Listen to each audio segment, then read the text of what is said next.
Rabbi Tovia Singer is a well-known debater and runs a popular YouTube channel, mostly dealing with countering Christianity. Here I'm looking at a video where he says we don't know who wrote the Gospels, but it probably wasn't the traditional authors. Now this is actually part 2 of what will be a series of short videos. I could probably have put them all into one video, but Singer touches on so many different topics here I decided to break things up into 3 parts and keep it topical. In the previous video, Singer made the baseless claim that the Gospel of Peter almost made it into the New Testament canon. He said what? Be sure to check it out. In the next clip, Singer talks about Tatian's Diatesseron and how it pertains to the authenticity of the Gospels. But these are the 4 Gospels that Christians came to believe were canonized. And it wasn't an easy matter. There was an interesting figure in the 2nd century who actually tried to make one out of the 4. There was a figure, his name was Tatian, late 2nd century, who thought, you know what, maybe it's a good idea to take these 4 Gospels and let's just make what he called the Diatesseron.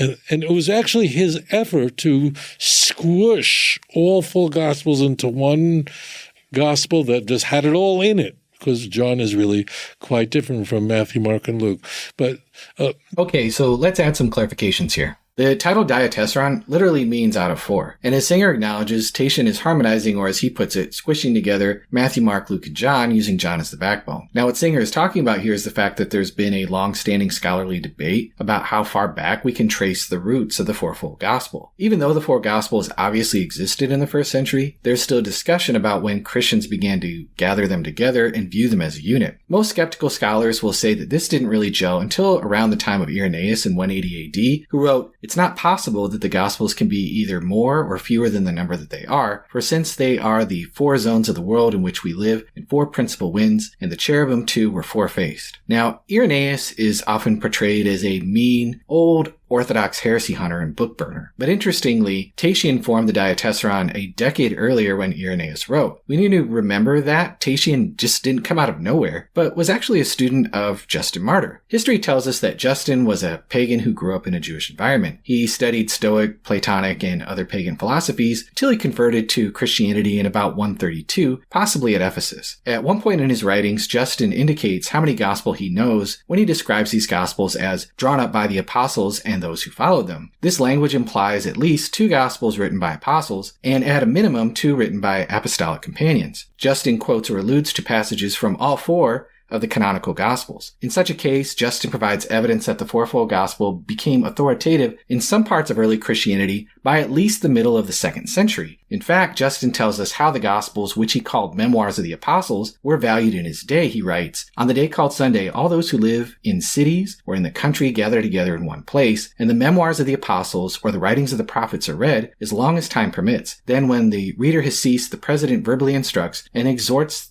the imitation of those good things." Obviously, such a worship practice wasn't something that Justin invented, but one that has a long history. As a result, there are good reasons to believe the fourfold gospel dates back even further than what Tovia Singer is saying. If anything, this is just evidence for the genuineness of our 4 gospels, not evidence against them. Boom.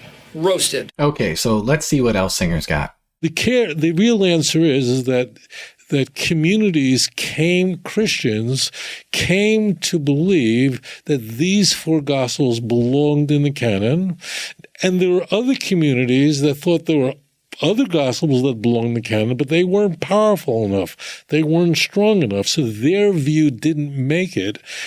Aren't a part of the Proto-Orthodox, and the views of the Proto-Orthodox, I mean, it's who we now call the Orthodox, because they're the people who current modern Christianity emerged from. They just thought Matthew, Mark, Luke, and John, not in that order, should be the Gospels of the canon. But whoa, there were many, many other Gospels. Okay, so while I can't go into extensive detail about all the apocryphal writings, as we talked about in the last video, the Gospels originate in the 1st century, and all of the apocryphal Gospels originated in the 2nd century or later. We can't ignore this crucial fact. Okay, so now let's jump into the crux of Singer's argument here.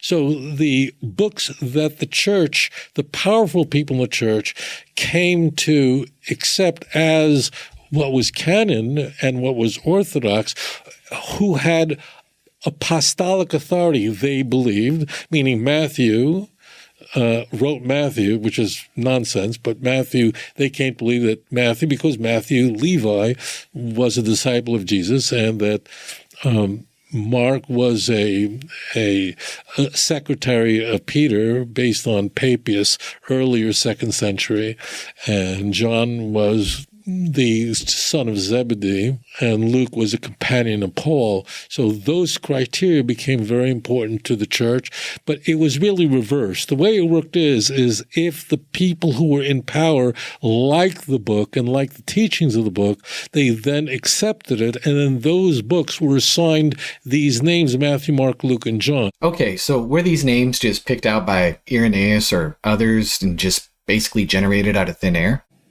I don't think so. New Testament scholar Martin Hengel makes the argument that the titles, according to Mark, were used far earlier than previously suspected. These titles were added sometime before the end of the 1st century, most likely due to the presence of 2 or more Gospels that needed to be distinguished. Part of Hengel's argument is that the authorship of the 4 Gospels was unanimously attributed to Matthew, Mark, Luke, and John by the middle of the 2nd century. Hengel argues the only way for this to have happened was for the church to have known for quite some time who wrote the Gospels. If the authors' names had not been attached to the writings, multiple names would have been attached, as is the case with the book of Hebrews. Hebrews has been attributed to a wide range of authors by the early fathers, including the Apostle Paul, Luke, Barnabas, and Clement of Rome. To state it simply, if nobody for 6 decades knew who wrote the Gospels, the 2nd century witness wouldn't have been unanimous. Rather, it would have been highly contested, and we'd have records of that. The only names we find are the traditional ones. This attribution of authorship doesn't just come from Irenaeus writing from Lyons, France, but Tertullian of Carthage, Clement of Alexandria. We also have a piece of Christian literature known as the Muratorian Fragment, which was discovered in modern-day Milan. And then there was also Tatian, who wrote in Syria. This is especially significant when we realize that the Gospels spread throughout the Roman Empire as Christianity exploded onto the scene. Yet everywhere we look, the same 4 names are attached to the same 4 Gospels. The ancient world was obviously not as well connected as it is today. If people in one area arbitrarily attached the name Matthew to the first Gospel, it would be an astoundingly rare coincidence for people in another country to do the same. Yet in different countries throughout the ancient world, Matthew was always connected to the first Gospel.